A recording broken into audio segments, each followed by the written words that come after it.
और अब बात दिल्ली की करते हैं। दिल्ली चुनाव बेहद नजदीक है और हर दल वोटर को लुभाने में जुटा है। तो दूसरी तरफ देखिए, एलजी के आदेश पर घुसपैठियों पर हंटर भी चल रहा है। साथ ही फर्जी दस्तावेज बनाकर देने वाले गिरोह पर कानूनी चाबुक भी चल रहा है। घुसपैठियों के पनागारों का पक्का हिसाब हो रहा है। रिपोर्ट देखिए।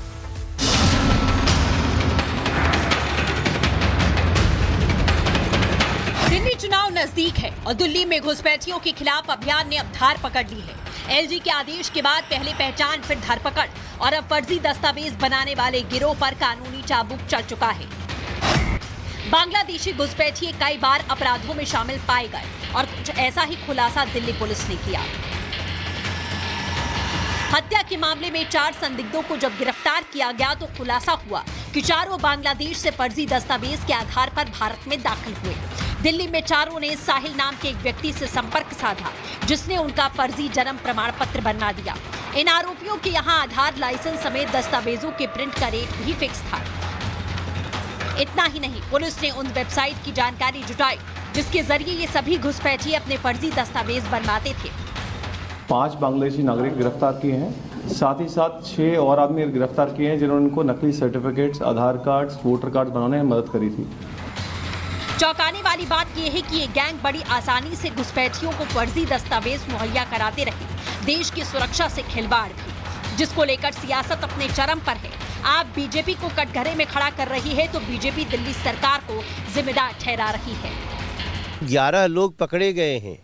ये 11 की कड़ी जांच होगी और हमें पूरा विश्वास है कि इनका तार कहीं न कहीं आम आदमी पार्टी के विधायकों से, आम आदमी पार्टी की सरकार से और कुछ सरकारी अधिकारियों से जुड़ा है। बॉर्डर सुरक्षा किसकी जिम्मेदारी है? अगर देश में कहीं भी रोहिंग्या हैं तो कैसे घुस रहे हैं? सीधे तौर पे अमित शाह जी अकाउंटेबल है, क्योंकि वो देश के गृह मंत्री हैं। सियासत तो जारी रहेगी, लेकिन देश की सुरक्षा से कोई खिलवाड़ बर्दाश्त नहीं किया जाएगा। पूरा गैंग हत्थे चढ़ चुका है। वेरिफिकेशन तेजी से हो रहा है। अंदेशा ये भी है कि घुसपैठिए अभी भी अपनी जड़ें मजबूत कर रहे हैं, लेकिन इन जड़ों को काटना अब बेहद जरूरी है। Bureau report, Republic Bharat.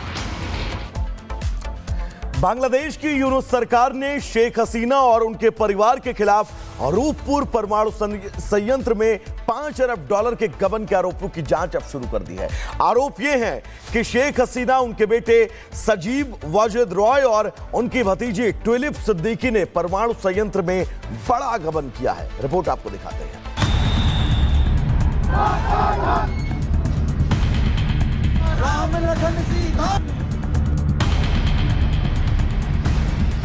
Bharat के पड़ोसी मुल्क बांग्लादेश के हालात जगजाहिर हैं।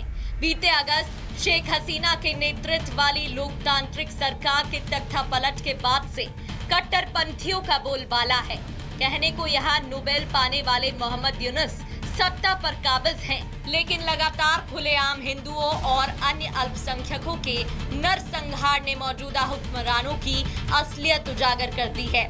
तो कट्टरपंथियों के इशारों पर चल रही यूनुस सरकार अब उन लोगों को भी निशाने पर लेने लगी है जिन्होंने कभी कट्टरपंथ के खिलाफ सख्ती से काम किया था। वो कोई और नहीं बल्कि खुद शेख हसीना थी, जिनके खिलाफ यूनुस सरकार बुरी तरह पीछे पड़ गई है, जिसने अपनी पूर्व प्रधानमंत्री के खिलाफ एक और एक्शन लिया है। बांग्लादेश में यूनुस सरकार का नया पैंतरा, हसीना के खिलाफ एक और जांच। जमहूरियत को कुचलकर सत्ता में आने के साथ ही शेख हसीना को टारगेट करने वाले मोहम्मद यूनुस की सरकार ने नया पैंतरा चला है। पहले बड़ी तादाद में मुकदमेबाजी, फिर भारत से प्रत्यार्पण की औपचारिक मांग के बाद अब बांग्लादेश में शेख हसीना के खिलाफ भ्रष्टाचार का मामला खोला गया है, जिसके लिए जांच शुरू कर दी गई है। रिपोर्ट के मुताबिक शेख हसीना के खिलाफ मोहम्मद यूनुस की सरकार ने रूपपुर न्यूक्लियर पावर प्लांट को लेकर जांच शुरू की है, जिसमें पूर्व पीएम के परिजन भी घेरे में हैं। आरोप है कि इनमें $5 अरब की कथित गबन हुई है, जिसे मलेशियाई खाते में डालने की बात कही जा रही है।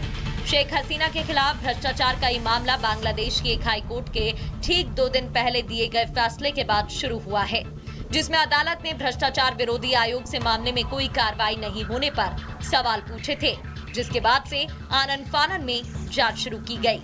तो वहीं जिस रूपपुर न्यूक्लियर पावर प्लांट को लेकर यूनुस सरकार ने शेख हसीना के खिलाफ जांच बिठाई है, वो बांग्लादेश का पहला न्यूक्लियर पावर प्लांट है, जो कि राजधानी ढाका से 160 पश्चिम में स्थित है, जिसे रूसी सरकारी एजेंसी रोसातोम बनवा रही है, जिसमें कुछ भारतीय कंपनियां भी जुड़ी हुई हैं। साफ है, शेख हसीना के खिलाफ भ्रष्टाचार का ये मामला तब बनाया गया जब उनके खिलाफ पहले ही कई मामले चल रहे हैं, जहां ठीक एक दिन पहले भारत से उनके प्रत्यर्पण की औपचारिक मांग भी की गई है। ऐसे में यूनिस सरकार की मंशा पर सवाल उठना लाजमी है कि कहीं ये सब बांग्लादेश की कट्टरपंथियों को खुश करने के लिए तो नहीं है। Bureau report, Republic Bharat.